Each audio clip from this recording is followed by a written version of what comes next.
All right, Shalom. This is your brother Shamak. I have the Great Millstone Atlanta camp. Before I get started, I'm going to give all the glory, infinite praises unto Yahweh, Ba'ashim, Yahushai, Ba'ashim, Rachak Kadash. Double honors to the apostles and elders of Great Millstone who teach and rule well. Shalom, Tartan said Akim, the brothers pushing, teaching truth all across the four corners of the earth, all around the world. And Shalom, Tartan sincere listeners and sincere believers. Okay. Here with a lesson concerning that the Lord speaks, through his servants, man. He speaks through his servants. He speaks through his prophets. Okay, the Lord speaks whether that spirit is in the spirit of encouraging, exhorting, the spirit of edifying, building up one another. Okay, the spirit of just normal day to day conversation. The spirit of rebuke. Iron sharpening iron. Rebuking or giving out warnings, giving out reminders. Okay, prophesying. All right, reading spirits. Okay, the spirit of the Lord is within the people you see on your day to day whereabouts, man. Okay, mainly and primarily the men of the Lord. Okay, the ones that are truly serving and fearing Yahweh by Hashem Yahushai. Yahweh been the heavenly Father's true name, and Yahushai been his only begotten Son's true name. The Lord truly speaks, through these men, through these servants. Okay, and it's up for the masses. It's up for those select few, to take heed to specific or particular warnings or reminders or whatever the case may be. Because the Lord is truly speaking, man. All right, the Lord truly speaks, and it's up to you, of course, to have the discernment, the faith, to believe that, to have that visionary mindset, to envision, another, brother or prophet or person, to have that spirit on them. Given from above, man. Given from Yahweh by Shemiah Shai. All right. Of course, it's up to you, for you to figure it out. All right. But the Lord ultimately, of course, speaks through his men, through the prophets, through the servants, man. All right. So, of course, get the old faithful. This is Amos chapter 3. Start at verse 6. I did mention, warnings, rebuke, whatever the case may be, man. All right. This is Amos chapter 3, verse 6. It says, shall a trumpet be blown in the city, and the people not be afraid? Shall there be evil in a city, and the Lord have not done it? All right, because when we're giving out these warnings as well, all right, and I'm not saying we're exempt from the warnings or the reminders or the rebuke or the encouragement or the edification, okay? But the people, the masses outside looking in, okay, outside of the ones that have that not aware of what's going on or not aware of the truth, okay, or the Holy Bible or the Scriptures, all right, given to you by Yahweh by Shemiah Shah through the Spirit, you people. But ultimately, of course, before the Lord brings forth destruction, He gives a warning. All right, He gives this through His servant. And the next verse is going to touch on that. Verse 7. It says, surely the Lord power will do nothing, but He revealeth His secret unto His servants, the prophets. All right. It says, the lion have roared, who would not fear? The Lord power have spoken, who can but prophesy? And that's what we're doing. We're also prophesying, man. Okay. We're receiving these prophecies from the Scriptures. Okay. But the people, envision the prophets as just regular degglers, as just nobody's nobody's upon the streets. But little do they know that there's a very strong possibility that these are the Lord's elect men that will be ruling the earth, the kingdom of heaven on earth one day. All right, you gotta let those things sink in. But of course, that's when faith comes into play, and that's what the world lacks. The world, especially the Black, Hispanics, Native Americans, who the Hebrew Israelites according to the Bible, that's what they lack, man, faith. And it takes faith to have the spirit of discernment, that spirit of humbleness and meekness, to understand when the spirit of the Lord is speaking. It takes faith it takes faith in discernment. That's a gift. That discernment is a gift from Yahweh Bashmi Al-Shai. All right. But this is going to another scripture. Let's get Baruch chapter 1. And really going to the same thing. All right. This is Baruch chapter 1. Verse 21. It says, nevertheless, we have not hearkened unto the voice of the Lord our power, according to all the words of the prophets whom he sent unto us. All right, so that should prove and show you that the Lord uses, the prophets to send his message, man.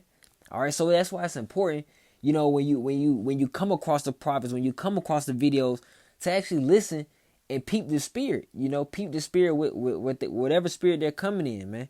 It can be in the spirit of encouraging, the spirit of rebuke, the spirit of warning. Hey, take heed to whatever spirit that may be, because truly it's the Lord speaking.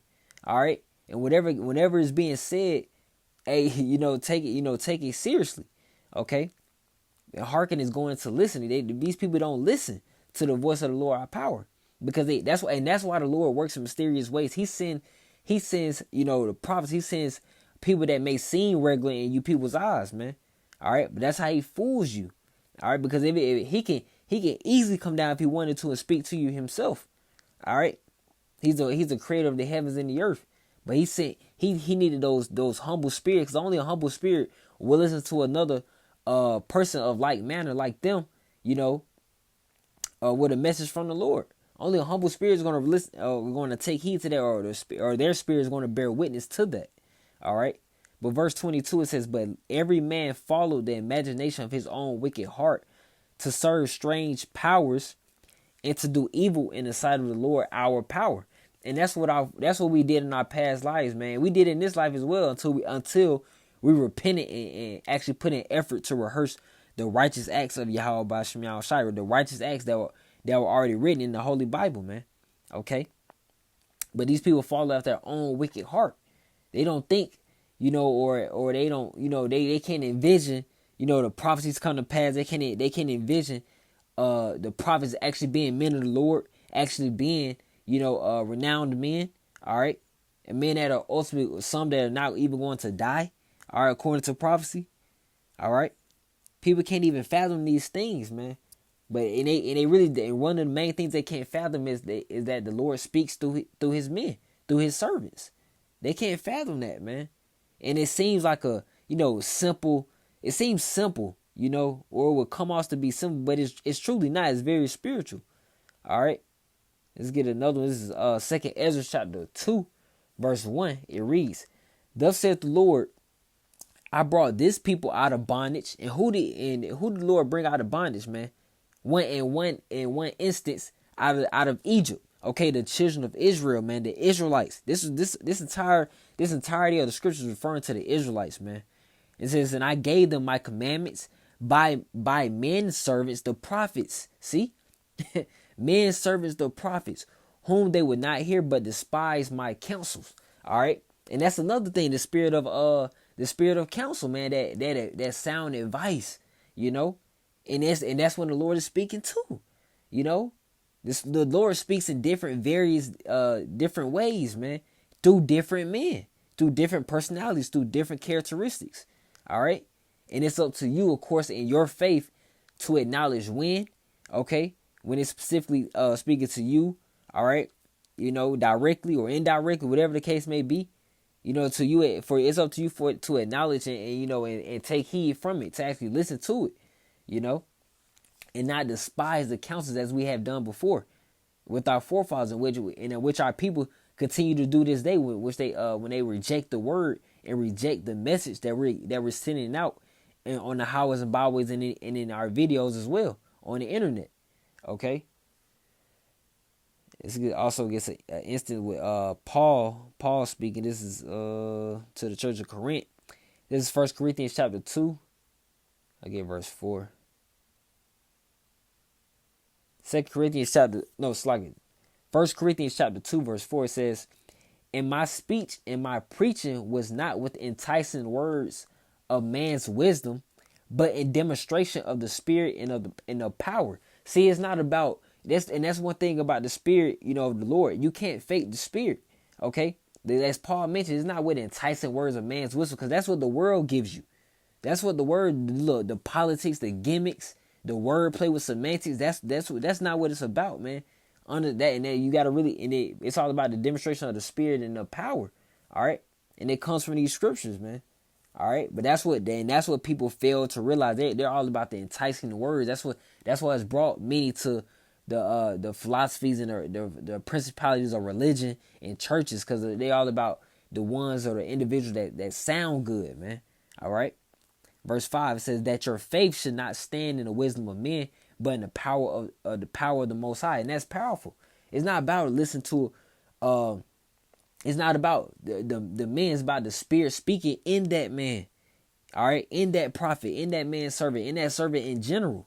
Okay.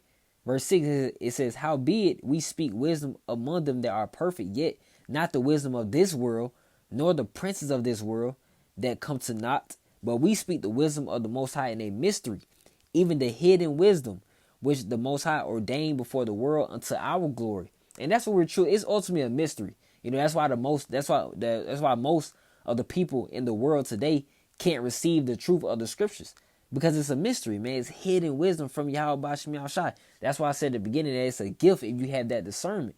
And when you do have that discernment to, actually use it. All right. Or the Lord, of course, he can easily take it away from you. All right. And let's, I did want to get an Old Faithful as well. The 2 Timothy, and I ended here with 2 Timothy chapter 2, verse 21. All right. And it says, and if a man therefore purge himself from these, he shall be a vessel unto honor, sanctified and meet for the master's use, and prepared unto every good work. Okay. And for those men and those servants, those general servants that the Lord speaks through, they're clearly meek. Meek being humble, acceptable, for the master's use. And who's the master? Yahweh Bashim Yahushai, man. All right. The Heavenly Father and His only begotten Son. It says prepare unto every good work. And so, Lord willing, we continue to be meet for the master's use, and also compel others, to come and be meek as well, and endure in that. All right. And to take heed to the men of the Lord, to the servants that the Lord is speaking through. All right. Because clearly, the world can't even fathom that aspect of spirituality, man. That the Lord clearly speaks through men, servants, through men, through the prophets. Okay, and he can speak through anyone, man. All right, His Spirit you can't limit Yahweh Bashim Yahushua's Spirit. You can't limit it, man. All right, but Lord willing, the lesson was edifying and exhorting concerning the sincere believers in Yahweh Bashim Yahushai. All right, I want to end out by giving all the glory, infinite praises unto Yahweh Bashim Yahushai Bashim Rakagadash. Double honors to the apostles and elders of Great Millstone who teach and rule well. All right, Shalom. Keep the faith. Shalom. Abba.